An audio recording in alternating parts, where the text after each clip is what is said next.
Andrew Jackson, a hero of the War of 1812, emerged as a symbol of American resilience and determination. His military prowess and leadership during the Battle of New Orleans made him a national figure, celebrated for his bravery and strategic acumen. Jackson embodied the spirit of the frontier. He was tough, unyielding, and deeply popular with the common man. His rugged persona resonated with the frontier settlers and the burgeoning American spirit of exploration and self-reliance. Jackson's life story, from his humble beginnings to his rise as a military leader, mirrored the aspirations of many Americans who sought to carve out their own destinies in the vast, untamed lands of the West. The election of 1828 pitted Jackson against the incumbent John Quincy Adams. This election was more than just a political contest. It was a clash of ideologies and visions for the future of the young nation. Jackson represented the voice of the common people, while Adams was seen as the embodiment of the established political elite. It was a brutal campaign, filled with personal attacks and mudslinging. The political landscape was charged with intense emotions as both sides engaged in fierce rhetoric and propaganda. Campaign posters and political cartoons of the time vividly depicted the contentious nature of the race, with each side accusing the other of corruption and moral failings. Jackson's supporters painted him as a champion of the people, while Adams was portrayed as an elitist out of touch with the needs of ordinary Americans.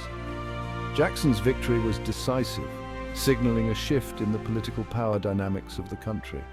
His triumph was seen as a victory for the common man and a repudiation of the old political order. It marked a turning point in American history. For the first time, a man born into humble beginnings ascended to the presidency. Jackson's rise from a log cabin to the White House was a powerful narrative that inspired many and reinforced the idea that America was a land of opportunity where anyone could achieve greatness through hard work and determination. This ushered in an era known as Jacksonian Democracy. This period was characterized by a greater emphasis on the rights and powers of the common man and a move towards a more inclusive and participatory form of government. Jacksonian democracy sought to dismantle the entrenched power structures and give a voice to the previously marginalized segments of society. This period was characterized by a surge in popular participation in government. Voting rights were expanded and more people became actively involved in the political process. Town meetings and public gatherings became important venues for political discourse and decision-making, reflecting the growing democratization of American society. It was also a time of great social and political upheaval.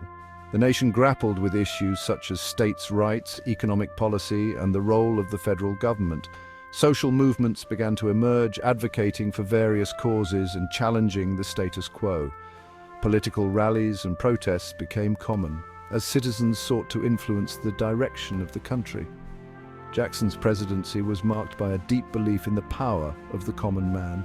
He championed policies that he believed would benefit the average American, and he sought to make the government more responsive to the will of the people. His speeches and public appearances often emphasized his commitment to democratic principles and his disdain for elitism. He championed westward expansion and fought against what he saw as the corrupting influence of Eastern elites. Jackson believed that the future of America lay in the vast, untapped resources of the West, and he encouraged settlers to move westward and claim their own piece of the American dream. This vision of expansion was not without its controversies, as it often came at the expense of Native American lands and rights. Jackson's legacy is complex and often contradictory. He was a fierce advocate for democracy and the rights of the common man, yet his policies and actions often had devastating consequences for certain groups. His presidency is a reminder of the complexities and challenges of leadership and the ways in which personal beliefs and national interests can sometimes be at odds. He was a fierce advocate for democracy, yet he owned slaves and oversaw the brutal removal of Native Americans from their ancestral lands. The Indian Removal Act, which led to the infamous Trail of Tears, is one of the darkest chapters of his presidency. Jackson's support for slavery and his harsh policies towards Native Americans stand in stark contrast to his democratic ideals. Despite his flaws, Jackson left an indelible mark on American history. His presidency redefined the role of the executive branch and set precedents that would shape the office for generations to come. Jackson's influence extended beyond his time in office, as his ideas and policies continued to resonate in American political life. He redefined the presidency, making it a more powerful and populist office. Jackson's assertive use of presidential power, including his frequent use of the veto, expanded the influence of the executive branch and set the stage for future presidents to take a more active role in shaping national policy. His presidency remains a testament to the enduring power of democracy and the importance of the common man in shaping the destiny of a nation. Jackson's legacy is a complex tapestry of triumphs and tragedies, reflecting the multifaceted nature of American democracy and the ongoing struggle to balance individual rights with collective progress. One of the most significant aspects of Jackson's presidency was his embrace of the spoils system. This system, already in practice to some extent, involved rewarding loyal supporters with government jobs. Jackson believed that rotating government positions among party loyalists prevented entrenched corruption. He argued that it kept the government responsive to the will of the people. The spoils system had a profound impact on American politics. It led to a surge in political participation as citizens saw an opportunity to gain a share of the government's power and resources. However, it also fueled charges of corruption and cronyism. Critics argued that the spoils system placed unqualified individuals in positions of power. They claimed it prioritized party loyalty over competence. The spoils system remained a contentious issue throughout Jackson's presidency and beyond. It highlighted the tensions inherent in a democracy grappling with questions of representation and the role of government. While Jackson defended it as a means of democratizing access to power, his opponents viewed it as a dangerous precedent. They feared it would erode the integrity of the government. Perhaps the darkest chapter of Jackson's presidency was the forced removal of Native Americans from their lands east of the Mississippi River. This tragic event, often referred to as the Trail of Tears, saw thousands of Native Americans uprooted from their ancestral homes and forced to march to unfamiliar territories. The journey was fraught with hardship, suffering, and death, leaving an indelible mark on the history of the United States. Jackson believed that westward expansion was essential to the nation's progress. He envisioned a vast American landscape stretching from the Atlantic to the Pacific, filled with thriving settlements and bustling towns. To him, the presence of Native American tribes in these areas was a hindrance to this grand vision. He viewed the presence of Native American tribes as an obstacle to this goal. The cultural differences and the resistance of these tribes to cede their lands created tensions that Jackson believed could only be resolved through their removal.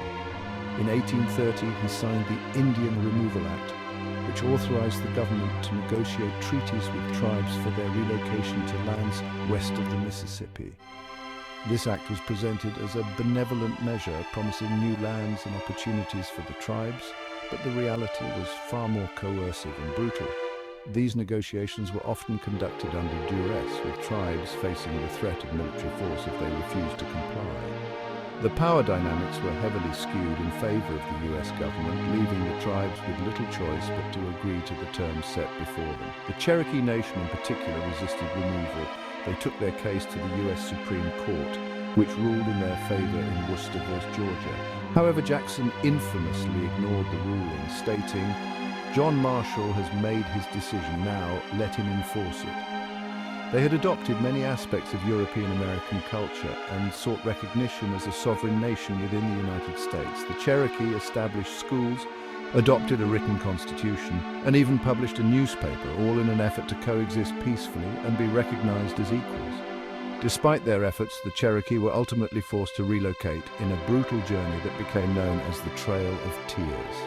This forced march covered hundreds of miles, and the conditions were harsh and unforgiving. Families were torn apart and many perished along the way. Thousands of Native Americans died from disease, starvation, and exposure during the forced removals.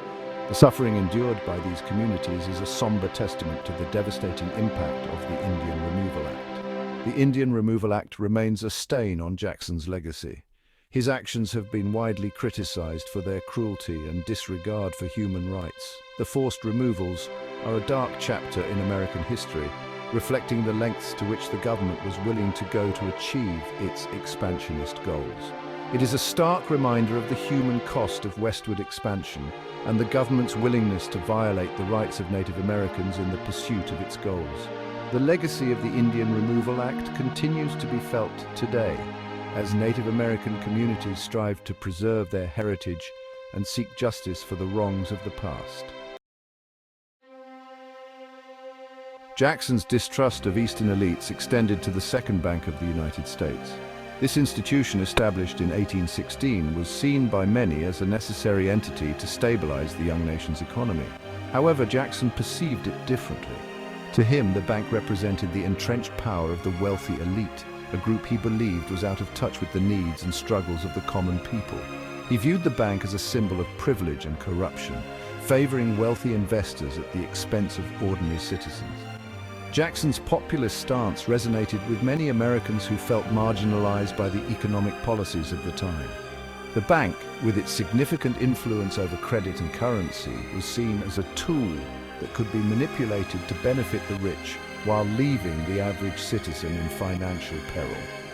In 1832, Jackson vetoed the bill to recharter the bank, setting off a bitter political battle known as the Bank War. This veto was not just a political maneuver, but a declaration of war against what Jackson termed the money power. His decision was met with fierce opposition from those who believed the bank was essential for economic stability. Jackson's opponents, including Henry Clay and Daniel Webster, argued that the bank played a vital role in stabilizing the national currency and regulating the economy.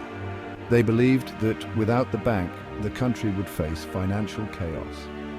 Clay and Webster, both influential statesmen, saw the bank as a necessary institution to ensure economic growth and prevent inflation. They accused Jackson of abusing his power by circumventing Congress and acting as a tyrant. Critics argued that Jackson's actions were not just about the bank, but about expanding executive power at the expense of the legislative branch. This accusation of tyranny was a serious charge, reflecting the deep divisions in American politics at the time. Jackson countered by portraying himself as a defender of the common man against the money power of the bank. He framed his battle as one between the people and the elite, a narrative that gained him substantial support among the working and middle classes. Jackson's image as a populist hero was solidified through his relentless campaign against the bank. The Bank War had significant consequences for the American economy. The dismantling of the bank led to a fragmented banking system, with state banks taking on more significant roles. This decentralization resulted in inconsistent banking practices and contributed to economic volatility. It led to a period of financial instability and contributed to the Panic of 1837. This economic crisis saw numerous bank failures, widespread unemployment, and a severe downturn in the economy. The Panic of 1837 underscored the risks associated with Jackson's policies and the fragility of the American financial system without a central bank. However, it also solidified Jackson's image as a champion of the people, willing to take on powerful interests on their behalf. His supporters viewed him as a leader who was unafraid to challenge the status quo and fight for the rights of the average American. This perception helped to cement his legacy as one of the most influential presidents in American history. The Bank War remains a pivotal event in American history, highlighting the ongoing debate over the role of government in regulating the economy and the balance of power between the executive and legislative branches. It serves as a reminder of the complexities of economic policy and the enduring struggle between different visions of America's financial future. The legacy of this conflict continues to influence discussions about the power and role of financial institutions in society today.